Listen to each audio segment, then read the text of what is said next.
ஒரு ஞானிகிட்ட ஒரு நாள் ஒரு பெண் என்ன பண்ணுறாங்கன்னா, தன்னோட கணவன் தன்ட்ட அன்பா இல்லை அப்படின்னு சொல்லி கம்ப்ளைண்ட் பண்ணுறாங்க. அதுக்கு ஏதாவது மூலிகை இருந்தால் கொடுங்க சுவாமி, என்னோட கணவன் ரொம்ப அன்பாக இருக்கணும்னு நான் நினைக்கிறேன், அவர் அப்படி நடந்துக்கணும்னு நான் எதிர்பார்க்குறேன் அப்படின்னு சொல்கிறாங்க.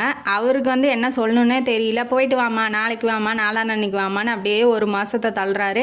இந்த பெண் என்ன பண்ணுறாங்க, டெய்லி போயிட்டே இருக்கிறாங்க. சரி, இவளை எப்படியாவது நிறுத்தணும் அப்படிங்கிறதுக்காக அவங்க என்ன பண்ணுறாங்க, ஞானி இந்த மூலிகை தயாரிக்கிறதுக்கு புளியோட வால் முடி வேணுமா அப்படின்னு சொல்லிடுறாப்புல. சரின்ட்டு இந்த பெண்ணும் அதை உண்மைன்னு நினச்சி என்ன பண்ணுது, புளியை தேடிக்கிட்டு காட்டுக்குள்ளே போயிடுது.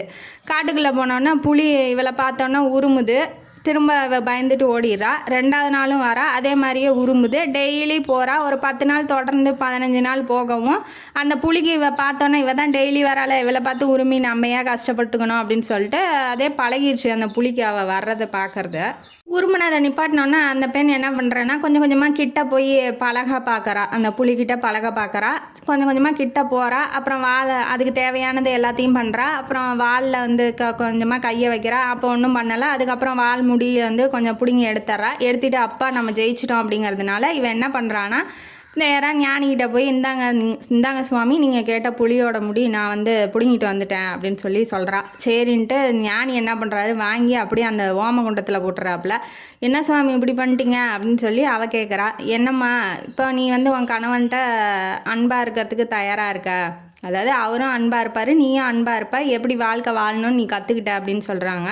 அவளுக்கு ஒன்றுமே புரியல. என்ன சுவாமி சொல்கிறீங்க? ஆமாம்மா, எப்பேற்பட்ட காட்டு விலங்கு புலி, அதையே பழக்கப்படுத்தி அதுக்கிட்ட அன்பாக பழகி அதுக்கிட்டையே முடிய பிடுங்குற அளவுக்கு நீ பெரிய ஆள் ஆகிட்டேன்னா உன் புருஷங்கிட்ட எப்படி நடந்துக்கணும், எப்படி அன்பாக இருக்கணும், அவர் எப்படி அன்பாக இருப்பார், அவரோட மனநிலை என்ன, அவருக்கு என்னென்ன பிடிக்குங்கிறதையும் நீ புரிஞ்சுக்குவ. அதனால் இனிமேட்டு உன் வாழ்க்கை சிறப்பாக அமையும் அப்படின்னு சொல்கிறாரு. அதே மாதிரி தான் வாழ்க்கையில் நம்ம அன்பாக இருந்தால் தான் அடுத்தவங்க நம்மள்ட்ட அன்பாக இருப்பாங்க. அதனால் ஒருத்தர் எப்படி அப்படிங்கிறத பார்த்து பழகுங்க. அவங்க என்ன மாதிரி ரியாக்ட் பண்ணுவாங்க, என்ன மாதிரி அவங்களோட எண்ணங்கள் இருக்குது, அதுக்கு தகுந்த மாதிரி நீங்கள் நடந்துக்கிட்டு உங்கள் வாழ்க்கையில் அன்பாக இருக்க நீங்கள் முயற்சி பண்ணுங்கள். அவங்களும் அன்பாக இருப்பாங்கன்னு சொல்லி இந்த கதையை இதோட முடிக்கிறோம். இந்த கதைங்கானாலையும் உங்களுக்கு பிடிச்சிருந்தா லைக் பண்ணுங்கள், ஷேர் பண்ணுங்கள், சப்ஸ்கிரைப் பண்ணுங்கள், கமெண்ட் பாக்ஸில் கமெண்ட் பண்ணுங்கள். நன்றி மக்களே.